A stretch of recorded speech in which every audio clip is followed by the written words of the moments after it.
Կա այս ամեն ինչի, ինչ դուք նկարագրեցիք, այլ հայացք։ Ձեր ընդդիմախոսները կրկին։ Նրանք ասում են, որ Հայաստանի արտաքին քաղաքականությունը թուրք-ադրբեջանական ազդեցության տակ է։ Դրա ողջ իմաստը Ռուսաստանին տարածաշրջանից հանելն է։ Եկեղեցու դեմ սկսած արշավ նրանք ասում են, դուք Թուրքիայի ասելով եք անում մեր ազգային արժեքները, դուք հնարավորինս նվազեցնում եք Ռուսաստանի ազդեցությունը եւ ողջ քաղաքականությունը տանում եք նրան, որ Ռուսաստանը դուրս մղվի եւ նրանք ասում են այ ապազգային այս իշխանությանը պետքա գան ազգային ուժերը եւ վերականգնեն ազգային պետությունը։ Ձեր մեկնաբանությունը։ Մի մասը հարցադրումներ են, որոնց ես ուզում եմ եւ չեմ խուսափի կանդրադառնամ, բայց այնուամենայնիվ թույլ տվեք անհեթեթ հատվածներին վրա ժամանակ չծախսել, հա։ Ուրեմն Ռուսաստանին Հայաստանից դուրս թողելու, Ռուսաստանի հետ քաղաքական, տնտեսական, որևէ այլ կապերը խզելու օրակարգ Հայաստանի Հանրապետության կառավարությունը չունի։ Այդպիսի օրակարգ չկա, այդպիսի քաղաքականություն չի վարվում։ Ավելին ասեմ, սա հենց նոր ես ինչ որ ասեցի, ուղիղ ասվում է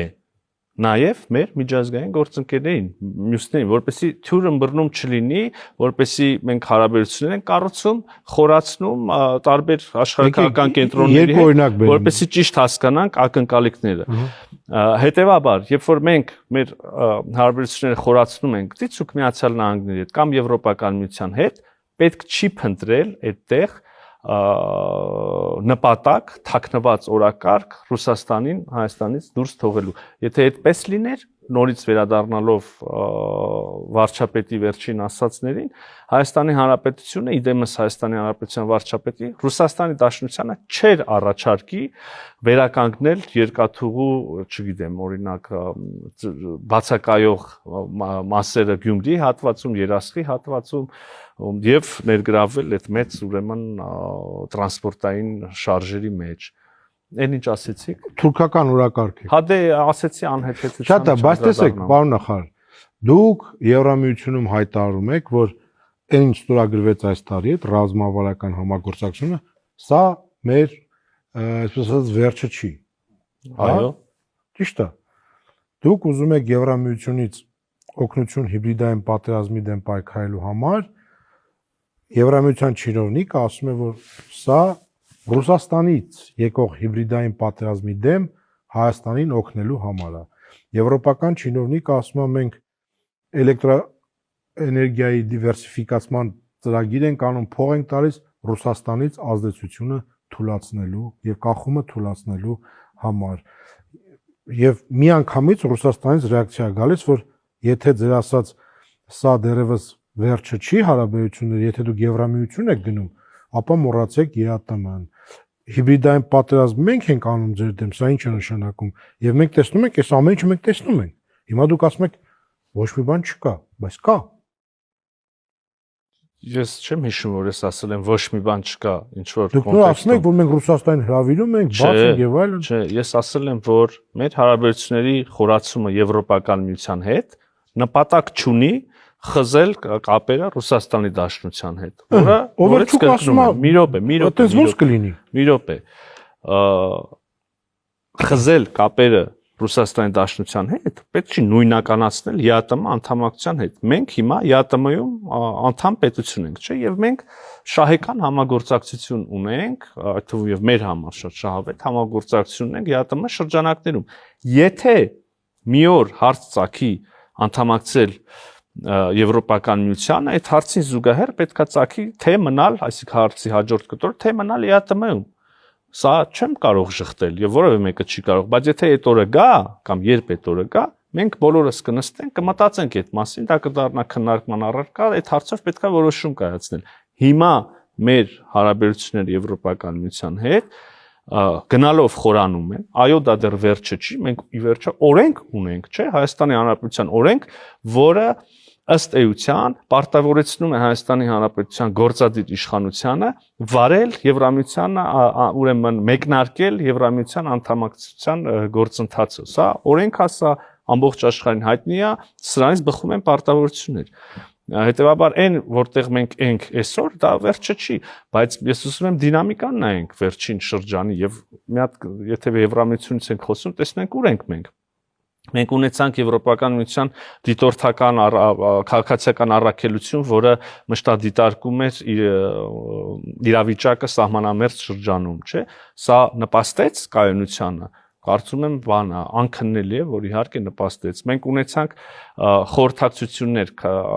անվտանգության եւ պաշտպանության ոլորտում, այսպիսի օրակարգ կար առաջ ԵՄ-ի հետ, չկար։ Մենք ունեցանք Եվրամիության աջակցությունը դիմակայունության եւ աճի ծրագրի շրջանակներում շատ բազմավոլորտ, թվում նաեւ աշխարհագրության առումով շատ դիվերսիֆիկացված Հայաստանի Հանրապետություն շահում է միանշանակ։ Մենք ունեցանք եվրոպական խաղաղության գործիք կոչվող մեխանիզմի ներքո աջակցություն Հայաստանի Հանրապետությանը պաշտպանության ոլորտում, հա, մի հատ եղավ, երկրորդը ձգձգվում էր, երկրորդի վերաբերյալ կոնսենսուսն էլ արդեն հայտարարվեց եւ դա էլ կլինի։ Սկսելու ենք բանակցությունների երրորդի շուրջ։ Մենք ունեցանք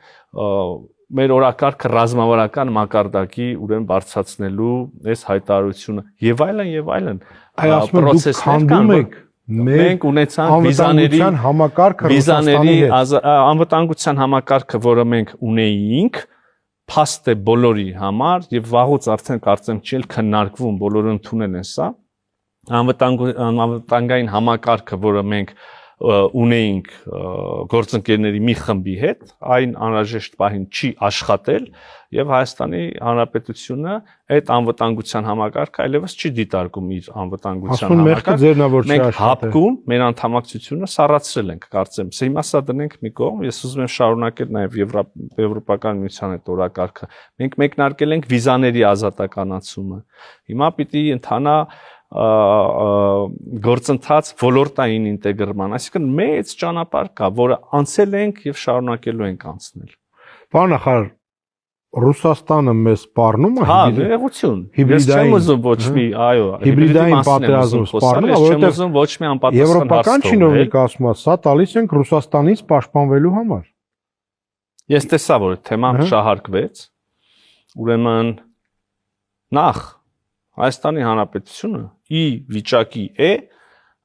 կազմակերպել եւ անցկացնել ժողովրդավարական ամենաբարձր չափանիշներին համապատասխանող ընտրություններ։ Ես ուզում եմ հիշեցնել, մենք դա արել ենք, մեզ դա հաջողվել է անել նույնիսկ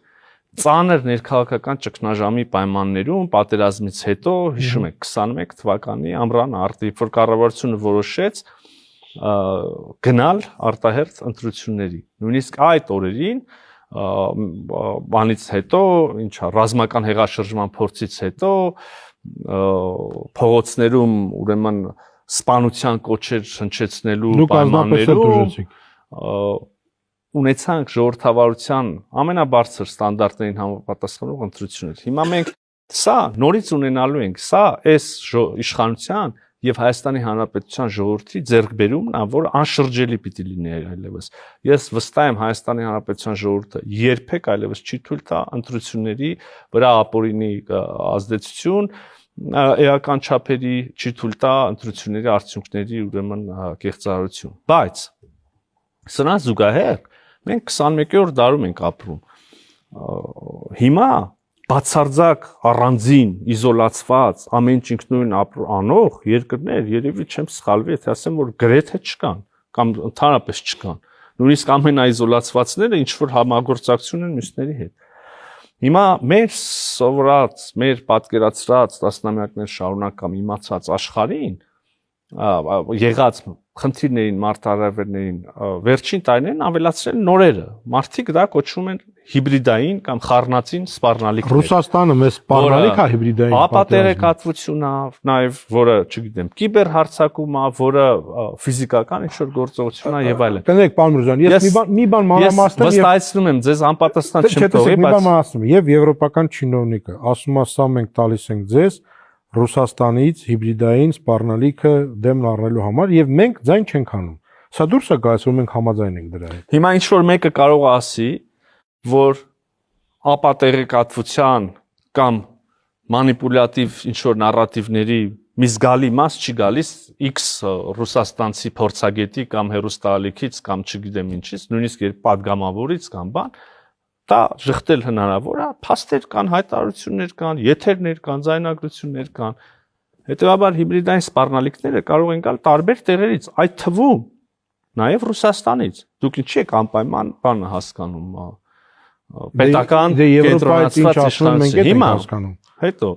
այո, կան հիբրիդային սպառնալիքներ, ինչ որ երկրների մեջ, եթե կա կուտակված փորձ դրանց դեմ պայքարելու, մենք ուրախ կլինենք եւ մենք դիմել ենք այդ փորձը նաեւ որպեսզի մեզ հետ կիսվեն այդ փորձով, մենք էլ կարողանանք, ես ասեմ նաեւ այս մեդալի հակառակ կողմը, մենք էլ այնպես է սպաստացվել, որ վերջին տարիներին 4, 5, 6 հիբրիդային, այսպես ասած, պատերազմի պայմաններում ենք ապրել, մեր դեմ ինչքան հիբրիդային գործողություններ են, հարձակումներ են եղել, եւ մենք էլ մեր փորձ ունենք։ Եվ այո, մենք էլ ուրախ կլինենք մեր փորձով։ Ասում են դա միջամտություն է ընտրություններին։ Ինչով։ Մի հատ էլ բան ասեմ։ Ուրեմն բոլոր ընտրությունների ժամանակ Հայաստանը պաշտոնապես աջակցության համար դիմել է այդ թվում եւ Եվրոպական միությանը։ Դա կարող է լինել ամենատեխնիկական աջակցության շերտում, կարող լիներ դասընթացների կազմակերպում, բոլոր ընտրական հանձնաժողովների անդամների համար, դա կարող լիներ, չգիտեմ, տեսախցիկներ եւ այլն եւ հիմա այդ նույն համագործակցությունը մի քիչ ավելի է ընդլայնում եւ հասցեագրում է նաեւ արդի մարտահրավերները։ Ես չեմ այսինքն եթե մի երկրի իշխող կուսակցության կամ չգիտեմ, կամ զանգվածային լրատվության միջոցի կամ փորձագիտական հանրության ներկայացուցիչը աջակցություն է հայտնում օրինակ Հայաստանում ինչ որ մի քաղաքում համայնքային ընտրություններին կոմունիստական ասենք կուսակցությանը, այդ միջամտություն չի Հայաստանի ներքին գործերին, բայց երբ որ Եվրոպական միությունը ասում է, որ մենք պատրաստ ենք օգնենք, որ Հայաստանը աջակցենք ինչով կարող ենք, որ Հայաստանը շարունակի ունենալ ժողովրդավարական ընտրություններ, այդ միջամտությունը ներքին գործերին կներեք, այստեղ մտածում եմ, որ դա ասում են այն մարդիկ կամ այն ուժերը, որոնք հասկանում են, որ ժողովրդավարական ընտրությունների պայմաններում, եթե իրանց չհաջողվի ուրեմն խաթարել այդ ժողովրդավարական ընթացքը եւ իսկապես ժողովուրդը գնա եւ քվեն տա, այդ պայմաններում իրենք ուղղակի շանս չունեն այդ քվեն հավաքելու, դրա համար sense ինչ որ